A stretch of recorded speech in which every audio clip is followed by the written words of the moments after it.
আপনি কি কখনো চিন্তা করেছেন আপনার সন্তান কি আপনাকে ভয় পায় নাকি ভালোবাসে? আপনার সন্তান আপনার সামনে চুপ থাকে। এটি কি আদব নাকি সে আপনাকে ভয় পায়? অনেক বাবা-মা ভাবেন, আমার বাচ্চা খুব ভদ্র, আমার সামনে একদম চুপ। কিন্তু সত্যটা কি জানেন?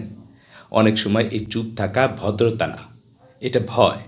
যে সন্তান ভয় পায় সে কখনো নিজের কথা বলতে পারে না, নিজের সমস্যা শেয়ার করতে পারে না। আর একসময় সে দূরে সরে যায়।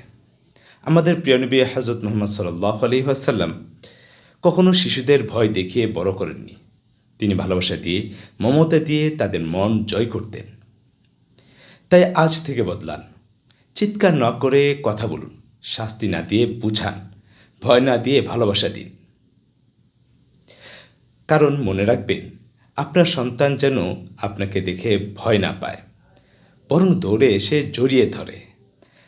আপনি যদি চান আপনার সন্তান আপনাকে ভালোবাসুক, তাহলে ভিডিওটা শেয়ার করুন এবং অন্যকে শেখার জন্য সাহায্য করুন। আসসালামু আলাইকুম ওয়া রাহমাতুল্লাহি ওয়া বারাকাতুহু।